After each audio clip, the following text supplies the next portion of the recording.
பூஞ்சோலை மாணவர்கள் அனைவருக்கும் வணக்கம். இன்னைக்கு 25 பிப்ரவரி 2026, 26 பிப்ரவரி 2 நாளுக்குரிய நியூஸ் பேப்பர் பார்க்க போகிறோம். ஸோ நம்ம நியூஸ் போகிறதுக்கு முன்னாடி ஒரு முக்கியமான இன்ஃபர்மேஷன் என்ன அப்படின்னு சொல்லி பார்த்தீங்கன்னா, நம்ம 6 மந்த்ஸ்க்கான கரண்ட் அஃபேர்ஸ் வந்து புக்காக ரிலீஸ் பண்ண போகிறோம்ப்பா. எப்படி எப்படின்னா, அதாவது செப்டம்பர், அக்டோபர், நவம்பர், டிசம்பர், ஜனவரி, பிப்ரவரி இந்த 6 மாதத்துக்குரிய கரண்ட் அஃபேர்ஸை சேர்த்து மார்ச் 10ஆம் தேதி நம்ம புக்காக ரிலீஸ் பண்ணுறோம். ஸோ அது சார்ந்த இன்ஃபர்மேஷன்ஸ் வந்து கூடிய விரைவில் நம்ம கொடுத்துருவோம். சரிங்களா?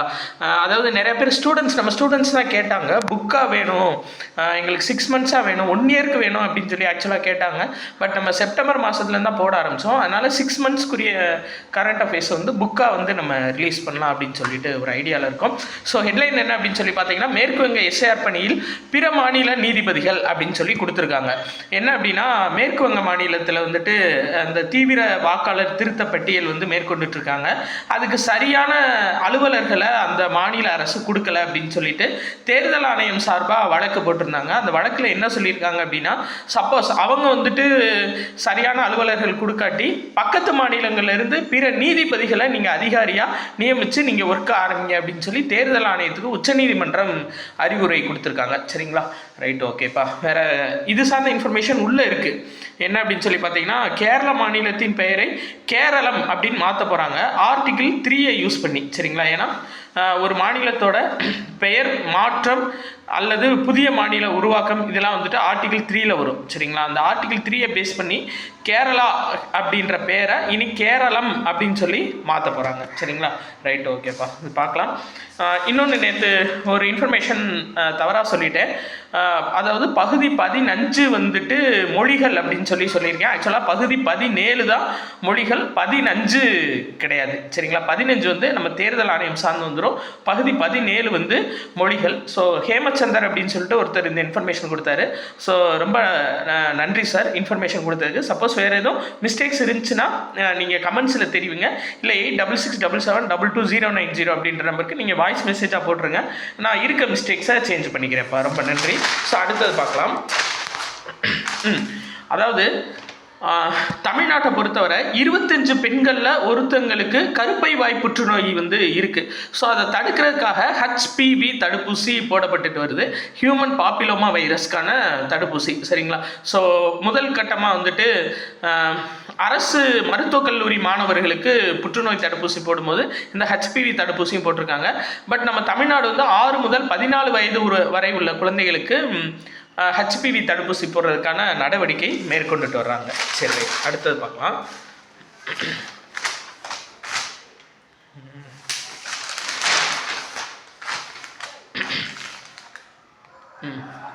இந்த தொடர்ச்சியாக போட்டுட்டு வராங்க இல்லைங்களா? என்னன்னா, தலைமை தேர்தல் ஆணையர் ஞானேஷ்குமார் தமிழகத்துக்கு வருகை தர்றாரு. ஏன் அப்படின்னா, தமிழ்நாடு, கேரளம், மேற்கு வங்காளம், அஸ்ஸாம் 4 மாநிலங்கள் ப்ளஸ் புதுச்சேரி யூனியன் பிரதேசம், ஒரு யூனியன் பிரதேசம். ஸோ 5 இடங்களுக்கு இந்த 2026 தேர்தல் நடக்க போகுது, சட்டசபை தேர்தல். சரிங்களா? அப்போது ரீசெண்டாக அந்த SSC ரயில்வே எக்ஸாம் எழுத போகிறவங்க கேட்கலாம், 2026 எங்கே வந்து ரீசெண்டாக தேர்தல் எத்தனை மாநிலங்களுக்கு நடக்க போகுதுன்னு சொல்லிட்டு. தமிழ்நாடு, கேரளம், மேற்கு வங்காளம், அஸ்ஸாம் 4 மாநிலங்கள் ப்ளஸ் ஒரு யூனியன் பிரதேசம். ஸோ 5 இடங்களில் நடக்குது. சரிங்களா? Right, okay. அது அடுத்து இந்த கேரளம் அப்படின்ற பேர் தான் சொல்லியிருக்காங்க. இன்னொன்று, சணலுக்கு குறைந்தபட்ச ஆதரவு விலை வந்து உயர்த்தியிருக்காங்க. 2025-26 சணலுக்கான குறைந்தபட்ச ஆதரவு விலை 5650 இருந்துச்சு. இப்போ வந்து ஒரு குவிண்டாலுக்கு 5925 ரூபாயா சணலுக்கான MSP மினிமம் சப்போர்ட் ப்ரைஸை வந்து இன்க்ரீஸ் பண்ணியிருக்காங்க, குறைந்தபட்ச ஆதரவு விலையை. சரிங்களா? Right, okay. இந்த மாதிரி இன்ஃபர்மேஷன்ஸ் எல்லாம் நீங்கள் தயவு செஞ்சு பார்த்துக்கோங்கப்பா. ஏன்னா இப்போ ரீசெண்டாக SSC ரயில்வே இந்த 2 எக்ஸாம்லேயும் இந்த நம்பர்ஸ் ஓரியன்டாக கேட்குறாங்க. ஸோ இந்த அமௌண்ட்டு சார்ந்து எது விஷயம், அதே மாதிரி நம்மளுக்கு இந்த ரெப்போ ரேட்டு, மீள் ரெப்போ வீதம், அதாவது ரிவர்ஸ் ரெப்போ ரேட்டு இதெல்லாம் இருந்துச்சுன்னா நம்ம தெளிவாக பார்த்துக்கிறணும். சரி, ரைட், ஓகே. முதல் இந்த அளவு நம்பர்ஸ் தேவையில்ல. பட் ரயில்வே எக்ஸாம்லாம் நீங்கள் போகும்போது இந்த மாதிரி கேட்குறாங்க. ஓகே, அடுத்து இந்த ககன்யான் திட்டம் வந்து தாமதமாகுமா அப்படின்ற மாதிரி சொல்லியிருக்காங்க. ஏன்னா 2027 விண்வெளிக்கு மனிதர்கள் அனுப்பக்கூடிய திட்டம் தான் ககன்யான் திட்டம். அந்த திட்டம் வந்துட்டு ஆக்சுவலாக என்னன்னா 2027 மனிதர்கள் அனுப்புறதுக்கு முன்னாடி 3 நாட்கள் விண்வெளி ஆய்வு பணிகள் மேற்கொள்ளணும் அப்படின்னு சொல்லியிருந்தாங்க. சரிங்களா, 3 தடவை வந்துட்டு ஆளில்லா அதை வயோமித்ரா அப்படின்ற மனித உருவம் கொண்ட ஒரு இயந்திர மனிதனை அனுப்பணும். ஸோ 3 தடவை அனுப்பி அங்கே வந்து கரெக்டாக மனித சூழ்நிலை படி இருக்கா, அந்த ரோபோ வந்து மனிதன் மாதிரியே இயங்கும், வயோமித்ரா ரோபோ. சரிங்களா, ஸோ அந்த ரோபோ வந்து 3 தடவை அனுப்பி செக் பண்ணி அது சரியாக வந்தால் தான் அடுத்து 4வது முறையாக மனிதர்கள் அனுப்பணும். அதுக்கான இதை வந்துட்டு வேலைகளை சீக்கிரம் ஆரம்பிக்கணும் அப்படின்ற மாதிரி சொல்லியிருக்காங்க. பட் வந்துட்டு எப்படின்னு தெரியல, லேட் ஆகுமா தாமதமாகுமா அப்படின்ற மாதிரி ஒரு இன்ஃபர்மேஷன் கொடுத்துருக்காங்க. நம்மளுக்கு தேவை 2027. சரிங்களா, அதே மாதிரி இந்த ஒரு இன்ஃபர்மேஷன் கொஞ்சம் நல்லா இருந்துச்சு. 2014 அப்துல் கலாம் அவர்கள் வந்து சொல்லியிருக்காரு என்னன்னா, அதாவது 2006 வந்து அப்துல் கலாம் சொல்லியிருக்காரு என்னன்னா, 2014 விண்வெளிக்கு மனிதர்களை இந்தியா அனுப்புகிற மாதிரி நான் கனவு கண்டேன் அப்படின்ற மாதிரி சொல்லியிருக்காரு. 2014 டார்கெட்டாக வச்சுருக்காரு. பட் இப்போ வந்து 2027 இது வந்து நிறைவேறப்போகுது. சரிங்களா, ரைட், ஓகே. அடுத்தது இந்தது பாஃப்டா விருதுப்பா. சரிங்களா, பாஃப்டா விருது ஆக்சுவலாக இந்த பாஃப்டா விருது அப்படின்றது பிரிட்டன் அரசோட உயரிய திரைத்துறை விருது. சரிங்களா, பிரிட்டன் அரசோட உயரிய திரைத்துறை விருது தான் இந்த பாஃப்டா விருது. சரிங்களா, இது ஃபஸ்ட்டு டைம் நம்ம இந்திய திரைப்படமான பூம் அப்படின்ற திரைப்படத்துக்கு கொடுக்கப்பட்டிருக்கு. சிறந்த குழந்தைகள் மற்றும் குடும்ப திரைப்பட பிரிவில் இந்த திரைப்படம் வந்து விருது வாங்கியிருக்கு. ஏன்னா அதாவது இதுக்கு நிறைய பேர் போட்டியில் இருந்திருக்காங்க. ஃபார் எக்ஸாம்பிள் ஜூட்டோஃபியாலாம் இருக்குது பார்த்தீங்களா, ஜூட்டோஃபியா 2 அந்த திரைப்படம்லாம் போட்டியில் இருந்திருக்கு. ஆனால் மணிப்பூரோட பூம் அப்படின்ற திரைப்படம் வந்து இந்த பாஃப்டா விருதை வாங்கியிருக்கு, பிரிட்டன் அரசோட உயரிய திரைத்துறை விருது. ஆக்சுவலாக என்னன்னா, இந்த மணிப்பூரில் இந்த ஒரு சின்ன பையன் வந்துட்டு அவங்க அப்பாவை தொலைச்சிடுறாரு. அவங்க அப்பாவை எப்படி தேடி கண்டுபிடிக்கிறாரு அப்படின்ற இன்ஃபர்மேஷன் தான் அந்த படத்தில் இருக்குது. சரிங்களா, அது வந்து அந்த மணிப்பூரோட உண்மையான நிலையை விவரிக்கிறதாகவும் குழந்தைகள் ஓரியன்டாக இருக்கிறதுனால இந்த விருது கிடைச்சிருக்கு. இதோட இயக்குனர் யார் அப்படின்னு சொல்லி பார்த்தீங்கன்னா லக்ஷ்மி பிரியா தேவி. சரிங்களா, இருக்காங்க பாருங்க, இவங்க தான் லக்ஷ்மி பிரியா தேவி தான் இதோட இயக்குனர். இதில் நடித்த அந்த சின்ன பையன் இருக்கார் பார்த்தீங்களா, அந்த பையன் பேர் குகுன் கிப்சன். சரிங்களா, ஞாபகம் வச்சுக்கோங்கப்பா, குகுன் கிப்சன்.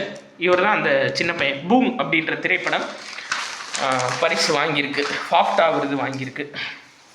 அடுத்து கம்யூனிஸ்ட் கட்சியோட மூத்த தலைவர் ஐயா நல்லக்கண்ணு அவர்கள் உயிரிழந்திருக்காரு. இந்திய கம்யூனிஸ்ட் கட்சியோட மூத்த தலைவர். ஆக்சுவலாக அவருக்கு 100 வயது ப்ளஸ் சுதந்திர போராட்ட வீரரும் இவர். 100 வயதில் இறந்திருக்காரு, 101வது வயது ஆரம்பிக்கும்போது.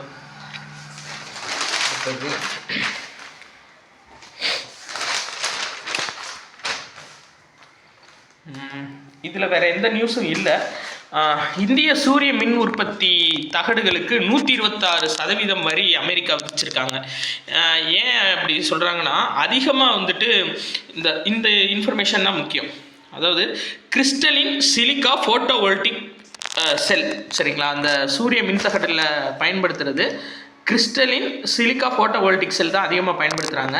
இதை வந்து இந்தியா வந்து நிறையா மானியத்தில் கொடுக்கறதுனால ஈஸியாக ஏற்றுமதி பண்ணுறாங்க. அப்போ அங்கே போகும்போது அமெரிக்காவோட உற்பத்தி பாதிக்கப்படுது. அதனால 126% அமெரிக்காவில் வரி விதிச்சாதான் அவங்க பொருளை காப்பாற்ற முடியும். அப்படின்றதுக்காக சூரிய மின் உற்பத்தி சாதனங்களுக்கு 125% வரி விதிச்சிருக்காங்க. சரிப்பா, அடுத்தது பார்க்கலாம். இதில் நியூஸ் எதுவும் இல்லை. 26 வந்து நியூஸ் ரொம்ப ரொம்ப கம்மி தான். இதை மட்டும் நீங்கள் மெயினாக பார்த்துக்கங்க. என்னன்னா, இப்போ E20 பெட்ரோல் இருக்குது பார்த்தீங்களா, அதாவது நம்ம பெட்ரோலில் 20% எத்தனால் வந்து கலந்து கொடுக்குறாங்க. அதான் E20 பெட்ரோல் அப்படின்னு சொல்கிறாங்க. இதில் வந்து 95 ஆக்டேன் தரத்தில் கொடுக்கணும் அப்படின்னு சொல்லியிருக்காங்க. 95 ஆக்டேன் தரம் அப்படின்னா என்னென்னா, இந்த BIS ஸ்டாண்டர்ட் படி இந்த 95 ஆக்டேன் தரத்தை கொண்டு வந்திருக்காங்க. ஆக்டேன் அப்படின்ற சொல் எதை குறிக்குது அப்படின்ற சயின்டிஃபிக் வார்த்தை எதை குறிக்குதுன்னா, ஒரு எரிபொருள் வந்து முழுவதுமாக எரிஞ்சு அதுக்கான சக்தியை வந்து சக்தி மற்றும் ஆற்றலை வெளியிடக்கூடியது தான் ஆக்டேன் அப்படின்னு சொல்லிட்டு வரையறைப்படுத்துகிறாங்க. அப்படி 95 ஆக்டேன் என்ன இருக்கணும், ஏன்னா இப்போ எத்தனால் வந்து பெட்ரோலில் கலக்கும்போது அது வந்து அந்த அந்த ஆக்டேனோட தரம் வந்து கொஞ்சம் கொஞ்சமாக குறையும். அப்படி குறையும் போது என்ன ஆகுதுன்னா அந்த அந்த இது அந்த பெட்ரோல், அந்த கலவை பெட்ரோல் இருக்குது பார்த்தீங்களா, E20 கலவை பெட்ரோல், அது என்ஜின்குள்ளே போகும்போது தேவையற்ற சத்தம் ப்ளஸ் வந்து அந்த மோட்டார்களுக்கு பாதிப்பை ஏற்படுத்துது. அதனால என்ன சொல்லியிருக்காங்க அப்படின்னா, அதை கலக்கும்போது 95 ஆக்டேன் அப்படின்ற தரத்தை உறுதி செய்யணும்னு சொல்லியிருக்காங்க. ஏன்னா பொதுவாக எத்தனாலில் 108 ஆக்டேன் இருக்கும், அதான் மெயின். இது கேட்கலாம் சரிங்களா, எத்தனாலோட ஆக்டேன் எண் எவ்வளோ அப்படின்னு கேட்கலாம். 108 சரிங்களா, 108 ஆக்டேன் இருக்கும் எத்தனாலில். ஆனால் அது பெட்ரோலில் மிக்ஸ் பண்ணும்போது கொஞ்சம் டிஃப்ரென்ஸ் ஏற்படுறதுனால அதை கரெக்டாக வந்து அதை மேனேஜ் பண்ணி கரெக்டாக அந்த 95 ஆக்டேன் அப்படின்ற அளவை உறுதி செய்யணும் பெட்ரோலில் அப்படின்னு சொல்லியிருக்காங்க சரிங்களா. ரைட், ஓகேப்பா. வேறு அவ்வளோதான். ஸோ 2 நாள் நியூஸ் வந்து நம்ம கம்ப்ளீட் பண்ணியாச்சு. கூடிய விரைவில் கரண்ட் அஃபேர்ஸ் புக்குக்கான அறிவிப்பு வரும்ப்பா. நன்றி.